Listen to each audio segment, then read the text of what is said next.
এই যে লম্বা লাইন প্রায় 10 থেকে 15টা ঘোড়ার গাড়ি দাঁড়িয়ে রয়েছে। খাওয়া যতন সব আমাদের করতে হয়। আচ্ছা, দুজন ইংরেজ শোনা যায় যে ঘোড়ার গাড়ি নিয়ে নাকি কলকাতায় যাতায়াত করতেন।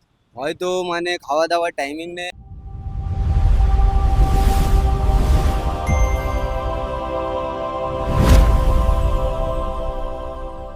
Hello, welcome to my another video.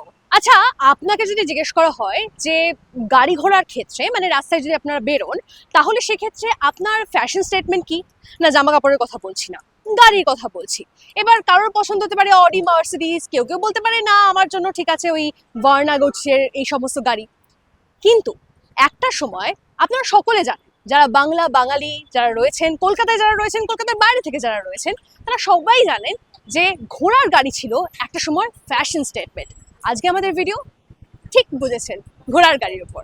তাই ঘোড়ার গাড়ির আমদানি শহর কলকাতায় হলো কিভাবে? সালটা ওই ধরুন 1775 মতো। দুজন ইংরেজ শোনা যায় যে ঘোড়ার গাড়ি নিয়ে নাকি কলকাতায় যাতায়াত করতেন। যেরকমটা তাদের যাতায়াতের ব্যবস্থা ছিল, তারা ঘোড়ার গাড়ি ছাড়া তো কিছু বুঝতেনই না। 1775 সাল মানে তখন শহর কলকাতায় সেভাবে ঘোড়ার গাড়ি কিন্তু আমদানি হয়নি, ওই দুজনকে দেখা যেত। এবং এই গাড়িগুলো মোটামুটি আসতো ইংল্যান্ড থেকেই। তারপর আস্তে আস্তে যখন চাহিদা বাড়লো, ধীরে ধীরে মানুষজনের প্রয়োজনে ঘোড়ার গাড়ির চল শুরু হলো। কিন্তু সেই ঘোড়ার গাড়ির সঙ্গে আজকের ঘোড়ার গাড়ির বিস্তর ফারাক রয়েছে। কোথায়? চলুন সবটা নিয়ে কথা বলি। লাল, নীল, হলুদ, সবুজ, রূপলি, কত রকমের রং। আর এই সমস্ত উজ্জ্বল রং দিয়ে সাজানো আজকের দিনের ঘোড়ার গাড়ি। তার সঙ্গে ছোট ছোট এই কাঁচ বা আয়না, এই সমস্ত দিয়েও ডেকোরেশন রয়েছে কারণ আজকের দিনে ঘোড়ার গাড়ি শুধুমাত্র ওই ভিডিও, ফটো তোলা এই সমস্ততেই সীমাবদ্ধ রয়েছে। আর কেউ কেউ খুব একটা আনন্দ করতেই শুধুমাত্র এই ঘোড়ার গাড়িতে ওঠে। জীবন গতিময়, তার সঙ্গে পাল্লা দিয়ে এই ঘোড়ার গাড়ি হয়তো ছুটতে পারেনি। এক্কা গাড়ি কারো কারো কাছে, তাই তো? আমরা অনেকেই বইতে পড়েছি এই ঘোড়ার গাড়ির উল্লেখ, ঘোড়ার গাড়ি কত কত গল্পে কবিতায় রয়ে গেছে, কিন্তু গল্প কবিতা হয়েই রয়ে গেছে। এখন যে ঘোড়ার গাড়িগুলো রয়েছে সার দিয়ে দাঁড়িয়ে, যাদের সঙ্গে আমি একটু পরেই কথা বলবো, সেই ঘোড়ার গাড়িগুলো এখন ব্যবহৃত হয় মূলত বিলাসিতার কারণে। মানুষজন আসেন, ছবি তোলেন, এক চক্কর দেন। এখনো অবধি সেই টাকা পয়সাটাও ওই 500 টাকাই রয়ে গেছে। এখান থেকে ওই এক চক্কর পার্ক স্ট্রিট ময়দান হয়ে মোটামুটি 3-3.5 কিলোমিটার, 500 টাকা। চলুন এবার তাদের সঙ্গে কথা বলি। কলকাতার নিজস্বতা বজায় রেখেছে এই গাড়িগুলো, কিন্তু যারা এই গাড়ি চালাচ্ছে, মেনটেন করছে, একটু তাদের সঙ্গে কথা বলি। দাদা, তোমার নাম কি? আমার নাম আজগার। আজগার। আচ্ছা, এই ঘোড়াগুলোর নাম কি? ঘোড়ার নাম সুলতান মুস্কান। বাবা, ঘোড়ার একটা নাম আছে? নাম আছে, সব মালিকের ঘোড়া আছে, সবাই সবাই নিজের নাম রেখেছে। কেমন চলে এমনি? চলে, এমনি চলছে যেমনি। এখন বলো না, আর বাজার অনেক খারাপ আছে। এই সকাল দিয়ে দুটি মারলাম, সবে বনি করলাম। আচ্ছা, এই যাচ্ছি। এখনো কি সেই সেই 500 টাকাই রয়েছে? 500 টাকা আগে ছিল, 700 টাকা 800 টাকা নিত। এখন আমাদের ইউনিয়ন থেকে 500 টাকা এটা ফিক্স করে দিয়ে গেছে, যাতে আপনি বাড়তি বি নিলে কেউ গাড়িওয়ালা, আপনি কি গিয়ে পুলিশকে বললে ওটা আপনার চার্জ হবে, ও 500-র বেশি নিতে পারবেন না। আচ্ছা, কত কিলোমিটার চলো? এটা এমনি গোল আইল্যান্ড, ভিক্টোরিয়া, ঘোড়ায়, Kolkata race course, Fort William, short gate, Red Road, May Road হয়ে পুরো ঘোড়া লাইনে লেবিয়ে দেয়। এটা 500 টাকা পুরো পার রেট আছে। লাইন থেকে গাড়ি যাবে, লাইন থেকেই যায়। আচ্ছা, এটা হচ্ছে পুরোটা লাইনটা? হ্যাঁ, লাইন আছে। হ্যাঁ, আচ্ছা, আর এর থেকে মেইনটেনেন্স কি করে করো? মেইনটেনেন্স এটা মালিকের খরচা আছে, আমরা চালাই, আমাদের রোজ আসে, আর কিছু না। মালিকের দানা ভুসি সব আসে, মালিক খরচা দেয়। বাকি যতনটা আমরা করি, খাওয়া দাওয়া, জলটা খাওয়া যতন সব আমাদের করতে হয়। আচ্ছা, রাতে ফের নিয়ে চলে যায় মালিক বাড়িতে দেখে নেয়। কথা তো শোনে? হ্যাঁ, শুনবে না কেন? যাও আবিটা। কিন্তু এই তো মানে অবস্থা তো হাড় গিলগিলে অবস্থা তো হয়ে গেছে। এমনি আছে, এরা আছে না, এটা ছেলে ঘোড়া। ও এ অনেক তোড়ে চলে, এই গাড়িটা পুরো একা টানে না, আচ্ছা। এই জন্য। আর ওইটা? ওটার নাম মুস্কান।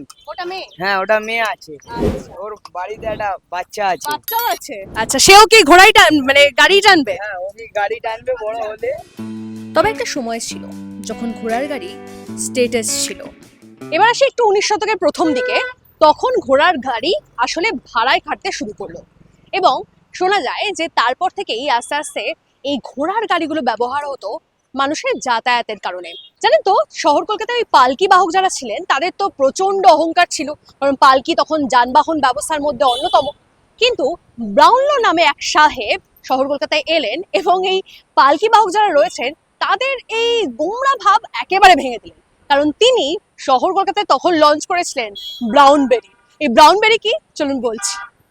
সালটা 1827, 4 চাকার প্ল্যাটফর্ম বানিয়ে ঘোড়া দিয়ে টানালেন ব্রাউনলো সাহেব, এবং তারপর থেকেই নতুন ঘোড়ায় টানা গাড়ির নাম হলো ব্রাউনবেরি। 200 বছরের পুরনো সময় এখনো অবধি বহাল রয়েছে, মানে সেই ঘোড়ার গাড়ি এখনো রয়েছে, তবে আদলটা বদলে গেছে। আচ্ছা, ঘোড়ার গাড়ির ব্যবসা এখন কেমন চলছে? এখন তো ব্যবসা খারাপ আছে দিদি, বরসাত পড়ে গেছে আরো খারাপ হয়ে গেছে। আচ্ছা, এমনি তোমাদের ভাড়া কত? 500। 500 টাকা। আর এগুলোকে মেইনটেনেন্স করতে কত খরচ হয়? হ্যাঁ, মেইনটেনেন্স করতে কত খরচ হয়? খাওয়া দাওয়া ওদের? খাওয়া দাওয়া আমার কাছে তো 5টা ঘোড়া আছে, 1000 টাকা খাওয়া খেয়ে নেয়। আচ্ছা, কি খায় ওরা? ছোলা খায়, ঘাস খায়, ভুসি বিচালি রুটি সব খায়। আচ্ছা, আগেকার দিনের ঘোড়ার গাড়ি দেখেছো তুমি? আগেকার দিনের পুরনো হ্যাঁ হ্যাঁ, ঘোড়া চালিয়েছো না ঘোড়ার গাড়িই চালাও? ঘোড়া भी চালায়, ঘোড়া গাড়িতে চালায়, সব চালায়। বর্ষাকালে ব্যবসা খারাপ যায় বলছেন যারা ঘোড়া চালাচ্ছেন, এই ব্যবসা করছেন তারা। কিন্তু তার মধ্যেই আমাদের ক্যামেরায় যেটা চোখে পড়লো, এবং যে কথা বলছিলাম যে অনেকেই বললেন যে কিছু ঘোড়া রয়েছে যাদের ফিটনেসের দিকে অতটা খেয়াল রাখা হয় না, যাদেরকে হয়তো পুষ্টিকর খাবার দাবারও দেওয়া যায় না। আপনারা নিজেরাও দেখলে বুঝবেন, হাড় গিলগিলে চেহারা, আর তাই নিয়েই তারা সেই ঘোড়ার গাড়ি টেনে চলেছে। বদলে যাওয়া শহর কলকাতা ছুটে চলেছে। আমার একদিকে যখন ইতিহাসের টান, অন্যদিকে তখন গাড়ি ঘোড়া দৌড়োদৌড়ি। কিন্তু তার মধ্যেই আজও বাঁচিয়ে রাখছে কিছু মানুষজন এই ঘোড়া যারা চালাচ্ছে, এই ঘোড়ার গাড়ি যারা চালাচ্ছে, এই সমস্যাটাকে। কারণ তারা আসে, তারা এক্সপিরিয়েন্স করে, আর ঘোড়ার গাড়ি এভাবেই কলকাতার ইতিহাসকে বাঁচিয়ে রাখে। हीरा, अच्छा, कितने साल का है ये? 4 साल 4 साल का है। आपका बिजनेस कैसा चल रहा है अभी? फिलहाल तो ठीक ठाक है। ठीक ठाक चल रहा है। अच्छा, इन लोगों का मतलब तकलीफ नहीं होता है?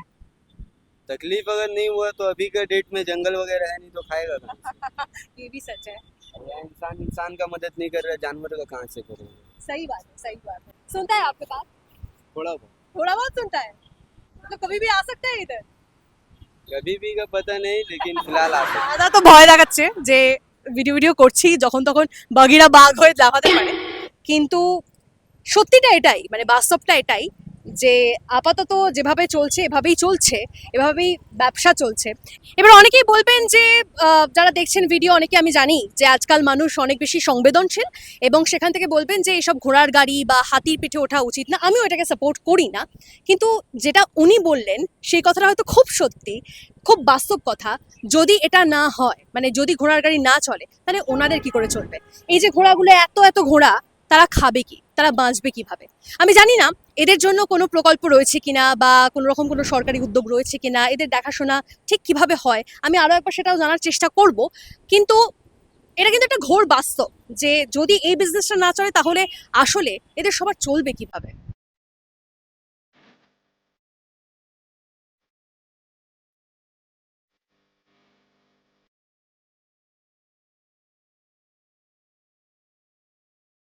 আচ্ছা, এই যে ঘোড়াগুলো নিয়ে আমরা কথা বলছি, এই ঘোড়াগুলো কি ফিট রাখা হচ্ছে? ঠিকঠাক খাওয়া দাওয়া পায় এরা?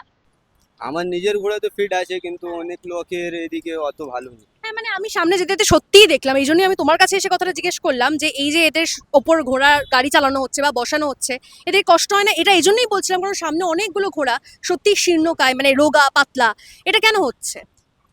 হয়তো মানে খাওয়া দাওয়ার টাইমিং নেই, আর তার দিয়ে বেশি যে সিজন আসে ঠান্ডা মাসে, অতি বিয়ে বাড়ি অনেক কাজে ফাজে যায়, তো অনেক লং লং রুটে, তখন মানে খাওয়া দাওয়া ভালো মতন ঘোড়া পায় না বলে ও একটু রোগা পাতলা। আজকাল বিয়ে বাড়িতে কাজ করানো হয় না, তো এটার জন্য তোমাদের তো মালিক রয়েছে, কেউ না কেউ তো আছে নাকি ওপরে? মালিক আছে, কিন্তু ওদেরকে টাকা নিয়ে উচিত। টাকা থাকলে আবার অন্য ঘোড়া এসে যাবে, ভালো ঘোড়া এসে যাবে। দেখুন, অনেক তো ইতিহাসের গল্প হল, তবে একটা কথা যেগুলো বলছিলাম, যে বাস্তব সত্যিগুলো বলছিলাম, তার মধ্যে অন্যতম হচ্ছে বেশ কিছু ঘোড়া অত্যন্ত শীর্ণকায়, অত্যন্ত রোগা। এখন প্রশ্ন হচ্ছে যে এই ঘোড়াগুলোকে ঠিকঠাক মেনটেন করা হচ্ছে না কেন? কারণ 500 টাকা করে যদি এদের আর্ন হয়, মানে ট্রিপে, পার ট্রিপ 500 টাকা করে, এখন ওখানে নিয়মও হয়ে গেছে, লেখাও রয়েছে, যদি তাই হয়, সেখান থেকে কিছু টাকা নিয়ে 600-700 টাকা কি খায়? আমি তো জিজ্ঞেস করলাম, আপনারা শুনলেন, ঘাস, ছোলা এসবই খায়। সেটা যদি 600-700 টাকারও হয়, সেটাও কি দেওয়া সম্ভব হচ্ছে না? জানা নেই। কিন্তু অনেকে, এটা কিন্তু সত্যি একটা বিষয়, এবং এটা অনেকে ক্যামেরার সামনে বলছে না ঠিক কথাই, কিন্তু আনঅফিশিয়ালি, মানে অফ রেকর্ড, অনেকে কিন্তু এই বিষয়টা বলছে, আমাকে এখানে অনেকেরই বললেন যে এই যে রোগা রোগা ঘোড়াগুলো এদেরকে প্রপারলি মেনটেনই করা হচ্ছে না। কেন? দেশের মানুষ, মানুষ কলকাতার এখানে তো আসেনি, এই জায়গায় আসেন ভিক্টোরিয়ার যেখানে ঘোড়ার গাড়ি রয়েছে, তারা দেখেন ঘুরে। কিন্তু তার পাশাপাশি বিদেশি বহু মানুষও কিন্তু এই জায়গায় আসেন, ঘোড়ার গাড়ি চড়েন। তাই জন্য আমার সবার কাছে রিকোয়েস্ট, আমি জানি না কতজনের কাছে এই ভিডিও পৌঁছবে, আমি জানি যে মানুষের মনের পছন্দ মতো কথা না শুনতে পেলে তাদের কষ্ট হয়, খারাপ লাগে, কিন্তু আমার কিছু করার নেই, যেটা দেখবো আমি সেটাই তো বলবো। তো এখানে যে ম্যাক্সিমাম ঘোড়াগুলো রয়েছে তাদের হেলথ কন্ডিশন কিন্তু খুব একটা ভালো নয়, মানে ওই শীর্ণকায় ঘোড়া না বেশিরভাগটা দেখতে পেলাম, খুব কম ওই বাগিরার মতো ঘোড়া দেখতে পেলাম, কালো ঘোড়াটার কথা বলছি। তাহলে এটারও পরিবর্তন প্রয়োজন।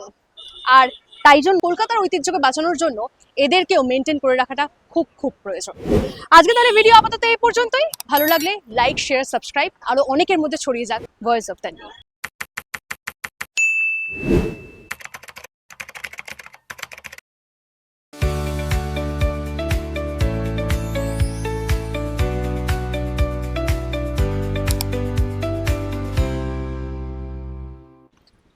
কাকে বলছো স্টপ? চলে আসছে ওরা।